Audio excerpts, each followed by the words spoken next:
EVM की पैदावार है ये सरकार। हमारी भूल, कमल का फूल इस बार नहीं दोहराएंगे अपनी भूल। मोदी ने जो सीना ठोका है ना, उसका 56 इंच का सीना 26 इंच का हो गया। बेचारे ने ठोक के गलती कर डाली। ये जो है सीने की चौड़ाई से और जबान की लंबाई से नहीं चलती।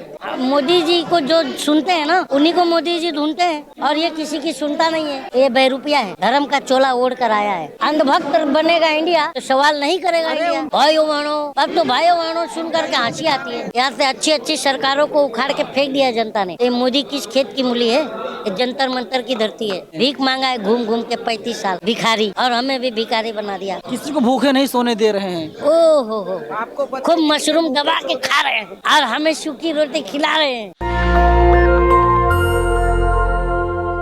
मार्च अप्रैल के महीने में पूरे देश में आम चुनाव होना है और नरेंद्र मोदी ने अपने सीने को ठोक दिया है और उन्होंने कहा 24 में वे हैट्रिक लगाने जा रहे हैं।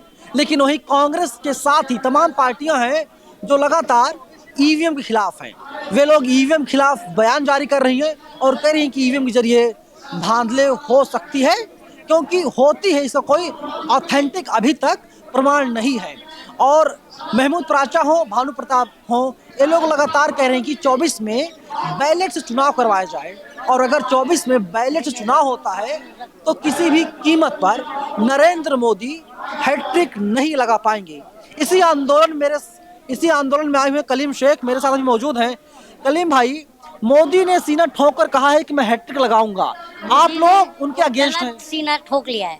मोदी ने जो सीना ठोका है ना, उसका 56 इंच का सीना 26 इंच का हो गया। बेचारे ने ठोक के गलती कर डाली। अब बताओ, अरे सीना की देखो, देश जो है ना, मैं बार बार कहता हूँ, देश जो है सीने की चौड़ाई से और जबान की लंबाई से नहीं चलती। मोदी जी को बताओ ना ये बात। देश किससे चलता है? मन की सफाई से, हाँ, और संविधान की दुहाई से। लेकिन बीजेपी कहती है कि एक प्रधानमंत्री थे, मनमोहन सिंह नाम था उनका, वो मनमोहन नहीं बल्कि मौन मोहन थे। हमारा जो प्रधानमंत्री अभी का है, कम बोलता तो है, धारता तो है। हंसी आ रहा है यार। आपने जिसको मौन मोहन कहा तो चलो मानता हूँ, वो बोलता नहीं था और ये किसी की सुनता नहीं है। हंसी आ रही है इसकी बात पर।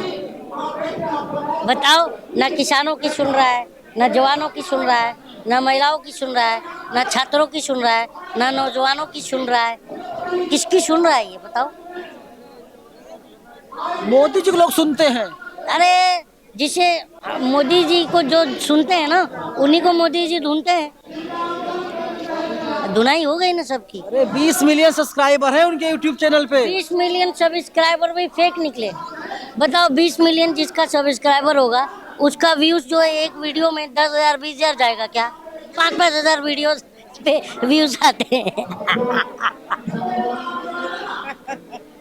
उनसे अच्छे तो हम हैं। बताइए कितने सब्सक्राइबर हैं? सब्सक्राइबर हम नहीं बताएंगे, लेकिन एक बात बताइए, उनसे अच्छे तो हम हैं। कैसे? आपके चैनल पे लोग जाके ढूंढ लेंगे, मोदी जी से अच्छा व्यूज तो मेरा है। तो प्रधानमंत्री होने का जो कोई क्राइटेरिया व्यूज लाना नहीं है, तो उनको तो यही लगता है, तभी तो जनता को आके आपके कान में बोलते घंटा बजाओ और हमारे कान में आके बोलते घंटा दबाओ, और आपको आपसे डंका बजवाते हैं और हम जनता से घंटा दबवाते हैं। क्यों? युग पुरुष हैं, कुछ भी कर सकते हैं। मानता हूँ, लेकिन युग पुरुष तो लगे नहीं। आपको लगे, मुझे तो लूल पुरुष लगे। वो कैसे? कुछ काम ही नहीं किए, उल्टा बर्बाद कर दिया मैंने। मंदिर बनवा दिया तभी खिलाफ है आप मोदी जी के? मैं मंदिर मस्जिद की राजनीति चाहता भी नहीं और उसका समर्थक भी नहीं। मंदिर मस्जिद का अगर राजनीति सरकारें करने लगेंगी तो जनता जो हम है ना, हमारे बच्चे सीढ़ियों पर भीख मांगने का नौबत आएगा। जो इस मंदिर मस्जिद का काम बनाने का समाज का होता है, सरकारों का नहीं। तो जब नेल्सन मंडेला बार बार याद दिलाते हो, वो कहते थे कि जब सरकारें विफल हो जाती हैं तो जनता में जो है धर्म का चोला ओढ़ कर आती है। तो ये बेरुपया है, धर्म का चोला ओढ़ कर आया है। बताइए ना, हम तो देखते हैं कि जो बड़े मंदिरों में पूजा पाठ होता है ना, तो बीवी के साथ बैठा जाता है पूजा में, मालूम है ना आपको? समझ लो। खुल के बोलिए, डरते हैं आप लोग बहुत ज्यादा। पब्लिक देखो, समझदार को इशारा काफी है, और आप समझदार नहीं है तो मैं क्या कर सकता हूँ? नहीं, मैं नहीं समझ रहा हूँ। मुझे मुझे इतना नहीं पता। समझदार को इशारा काफी है। पूजा में मंदिर ओपनिंग है, पूजा में बीवी के साथ बैठते हैं ना, पूजा में तो मेरे मोदी जी के पास है ना बीबी। मेरे दोस्त ने, नहीं मैं मोदी जी का नाम नहीं लिया। हाँ। ये आप मोदी जी पर जा रहे हैं। नहीं, कौन बिना वाइफ के पहुंच रहा वहां पे, बताइए जरा नाम उसका। अब कौन पहुंच रहा है ये बताइए, कौन नहीं पहुंच रहा है। कहने का मतलब है आप लोग मंदिर मस्जिद की राजनीति से जो है ना, आपको क्या इधर से कॉइन बॉक्स है ये, इधर से कॉइन डलता है, इधर से पैसा निकलता है मंदिर मस्जिद के नाम पर हमारे जनता के जो बच्चे हैं ना, उनका दिवाला निकल गया है, फीस नहीं भर पा रहे हैं लोग, मिडिल क्लास की ऐसी हालत आप हो। डुप्लीकेट मुसलमान हैं, तभी आप मस्जिद के खिलाफ बोल रहे हैं। मैं डुप्लीकेट मुसलमान हूँ, मान सकते हो, क्योंकि मेरे को मस्जिद नहीं चाहिए, मंदिर नहीं चाहिए, गुरुद्वारा चर्च की राजनीति नहीं चाहिए, क्योंकि मंदिर मस्जिद बनाने का काम समाज का होता है, सरकार का नहीं। तो आंदोलन क्यों नहीं करते? मंदिर के बगल में मस्जिद बन रहा है। अरे यार, ये तो अगर वो मंदिर मस्जिद ना रहे तो तुम्हारा चैनल कैसे चलेगा, तुम भूखे मर जाओगे। उसी पर तो डिबेट करा करके हमारे आज पास की भाई आदमी भूख 8 भ्रष्टाचार बजे खबर है। प्राइम टाइम में यही तो करते हो ना, डिबेट करवाते हो आप लोग। तो अगर मंदिर मस्जिद ना रहे तो आप लोग तो भूखा मर जाओगे। अमीश देवगन ने 3 चीज पर बैन, अमीश देवगन और गुल्लू दलाल, ये मैं नहीं कहा, राजू त्यागी जी ने कहा था। याद करेगा तो यूट्यूब पे जाके ढूंढ लेना। और वो उसने बोला भी था, राजू त्यागी जी आप इस पर खेद व्यक्त कीजिए, नहीं तो मैं शो आगे नहीं बढ़ाऊंगा। तो उन्होंने कहा कि अगर मुझे ज्यादा मजबूर करोगे तो मैंने जो कहा उसे दोबारा रिपीट कर दूंगा। याद है आपको? ये हालत है गोदी मीडिया का, समझे? लेकिन उन्होंने कहा कि अस्पताल जाने की जरूरत नहीं है, मंदिर जाना बहुत जरूरी है। किसको? और अगर आप मंदिर चले गए तो अस्पताल अरे जाने की जरूरत नहीं पड़ेगी। ये इतने बड़े दलाल कुछ, ये अपने बच्चों को स्कूल भेजते हैं और हम जनता के बच्चों को मंदिर मस्जिद भेजते हैं। अरे अमीश देवगन मंदिर में पैदा हुए थे। क्यों दलाल को कह रहा हूँ, ये लोग अपने बच्चों को स्कूल भेजते हैं, कॉलेज भेजते हैं, हमारे बच्चों को मंदिर मस्जिद भेजते हैं। किसने कहा? अंधभक्त बनेगा इंडिया तो सवाल नहीं करेगा अरे इंडिया। उनके बच्चे गुरुकुल में पढ़ाई कर रहे होंगे। अरे गाय का बताओ, कौन सा गुरुकुल का नाम बताओ, बताओ आप नाम बताओ। एक देखो क्या होता है, देखो मेरे भाई, आज स्थिति जो है ना, सबसे बुरा हाल गरीबों का है। और वो क्या है, आपने देखा ट्रेन है, ट्रेनों में जो है एसी डब्बे बढ़ा दिए और स्लीपर कम कर दिया और जनरल बोगी गायब कर दिया। अब बताओ, जो एकदम समाज के आखिरी पायदान पर खड़ा है, वो कहाँ से 400 रुपये, 425 रुपये का जनरल टिकट है, ठीक है ना, दिल्ली से पटना, समझे एक बात। तो ये बताइए कि जब ये इनकी कैपेसिटी ही नहीं रहेगी खरीदने की टिकट, कहाँ से कैसे सफर करेंगे ये? इनके बारे में सोचते हो? दांत चियार के खाली तेजस को हरी झंडी दिखाते हो। पहले जो बनी बनाई ट्रेनें हैं उनमें गरीबों के लिए सुविधा तो लाओ। सीनियर सिटीजन का जो 65 साल पर जो सुविधाएं मिलती थी, कंसेशन मिलता था, वो भी बंद हो गया, आपको पता होगा। ये आप बाबा आदम के जमाने की बात कर रहे हैं। मोदी का नया भारत है, नया युग है, युग ये पुरुष आपको है। लगेगा ही बाबा आदम का जमाने का, क्योंकि आपके पास पैसा है, आप प्लेन से चल सकते हो, 3rd AC 2 AC 1st AC में चल सकते हो। जो समाज के आखिरी पायदान पर गरीब खड़ा है वो कैसे चलेगा? ये तो सवाल बनता है ना। राशन तो दिया जा रहा है 80 करोड़ को। शासन से देश नहीं चलता, राशन, भाषण, पैसा। भाषण ही उसका शासन है। बता समझे कि नहीं? भाइयों बहनों, अब तो भाइयों बहनों सुन करके हंसी आती है। देश के लिए भाइयों बहनों का भी मजाक बना दिया। मानते हैं मोदी को अपना भाई? मोदी को मैं ये मानता हूँ कि मोदी ने कपिल शर्मा की TRP गिरा दिया। कपिल शर्मा शो बंद हो गया। क्यों बंद हुआ पता है? बोला जब मोदी इतना बड़ा कॉमेडियन है तो कपिल का क्या काम,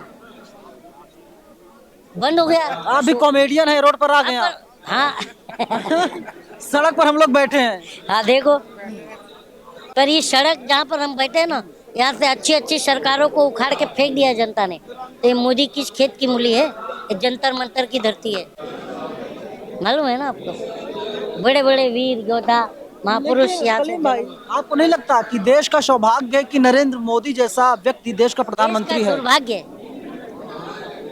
कि एक अनपढ़ जाहिल निकम्मा घर से भागा हुआ आदमी प्रधानमंत्री।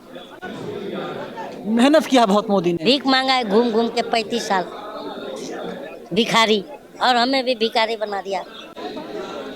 और बताओ उसकी क्वालिटी। किसी को भूखे नहीं सोने दे रहे हैं। ओ हो आपको खूब मशरूम दबा के खा रहे हैं और हमें सूखी रोटी खिला रहे हैं। ये बताओ कितने बड़े हम बेवकूफ हैं कि 5 किलो अनाज 125 रुपए का आता है और 950 रुपए की गैस पे पकाते हैं। मोदी जी ने तो हमें फूल समझ ही लिया है। हमारी भूल, कमल का फूल इस बार नहीं दोहराएंगे अपनी भूल। अरे कहाँ मिल रहा है 950 में? 450 में सिलेंडर है राजस्थान में। 450 में राजस्थान में कुछ भी हो गया, अभी तक हुआ नहीं है मेरे भाई। हो गया 1 जनवरी से मिल रहा है। मिल रहा है, और तो अब तक क्यों लूट रहे थे फिर? तब इसका मतलब 450 में गैस देना पॉसिबल है, बराबर ना? और नरेंद्र मोदी ने लूट लिया हमें अब तक। तो जनता को जागना चाहिए, जागरूक होना चाहिए, यही को। और देश के विधाता है मोदी जी। विधाता है? अरे भैया, विधाता होते नहीं है, अपने ऐश करने आए, ऐश करके चले जाएंगे। ऐसा दुनिया का कोई कोना नहीं घूमे। अरे ऐश नहीं कर रहे हैं, टेक्नोलॉजी को बढ़ा रहे हैं। ईवीएम से मतदान देश में हो रहा है, कुछ ही ये तो घंटों में मानना काउंटिंग हो पड़ेगा जाती है। कि मोदी जी टेक्नोलॉजी के जनक हैं। पूछो कैसे? 1987 में ईमेल नहीं था, ईमेल कर लिया। कलर फोटोग्राफी भी कर लिए थे। तो यही बात है कि मोदी है तो अंधभक्ति है, मोदी है तो महंगाई है, मोदी है तो भ्रष्टाचार है, मोदी है टाइट तो है। शिक्षा है। अरे मुसलमानों को क्या टाइट करोगे? हम भी मुसलमान हैं, मैं टाइट हूँ। टाइट को कांप रहे हैं आप लोग। टाइट वो है जिसके रोजगार नहीं है, शिक्षा नहीं है, स्वास्थ्य नहीं है, ऐसे टाइट कह सकते हैं, ठीक है ना? ईवीएम को लेकर क्या ख्याल है? मुसलमान टाइट नहीं है। मुसलमान कल भी पेंचर बनाता था, आज भी बना रहा है, और कल भी बनाएगा। कल भी बनाएगा। मुसलमान कल भी सिलाई कर रहा था, आज भी कर रहा है, कल भी करेगा। मुसलमान खाड़ी देश चला जाता है, कल भी जा रहा था, आज भी जाएगा, कल भी जाएगा। खतरे में किसके? जो बोलते हैं मैं हिंदू हूँ, उनके बच्चों की रोजगार खतरे में, उनका शिक्षा खतरे में, उनका स्वास्थ्य खतरे में। इस पर ध्यान दो, मत करो मुसलमानों का भला, कम से कम अपना तो करवा लो। अरे ईवीएम को लेकर क्या ख्याल है? ईवीएम की पैदावार है ये सरकार, नाजायज। कांग्रेस भी जिम्मेदार है, दोनों है। मोदी जी जो है ईवीएम का फेवर करते हैं। मोदी जी, अरे देखो यार, तोते की जान जब ईवीएम में अटकी है तो फेवर किसका करेंगे? लेकिन कैसे कह सकते हैं? कोई प्रमाण आपके पास नहीं है कि ईवीएम बेईमान है, धांधली होती है? आप कैसे ये प्रमाणित कर सकते हैं कि ईवीएम बेईमान नहीं है? जब एसबीआई का जो साइड हैक हो सकता है, अभी तेलंगाना में कहाँ पर पकड़ा गया है ना, अभी पकड़ा गया है। वो लोग अकाउंट खोलते थे, हाँ, फर्जी एसबीआई का ब्रांच खोलते थे और उसके बाद पकड़े गए। तो जब एसबीआई का डेटा हैक हो सकता है, एसबीआई का साइड हैक हो सकता है, तो ईवीएम हैक नहीं हो सकता महाराज? क्या बात करते हैं आप, बताइए। चलिए, कलीम शेख हैं और मोदी जी की नीतियों पर लगातार निशाना साधते रहते हैं। पूरी बातचीत पर आप हमें अपनी राय कमेंट बॉक्स में जरूर बताइएगा। कैमरा पर्सन बॉबी के साथ मैं नवीन कुमार नंदन, नेशनल दस्तक, जंतर मंतर, दिल्ली। नेशनल दस्तक की आपसे गुजारिश है कि अगर इसको बचाना चाहते हैं तो नेशनल दस्तक को सब्सक्राइब करने के लिए रेड कलर के सब्सक्राइब बटन को दबाएं, फिर बेल आइकन की घंटी दबाएं। नेशनल दस्तक को बचाने के लिए बहुत जरूरी है कि हर खबर को शेयर करें, लाइक करें, कमेंट जरूर करें।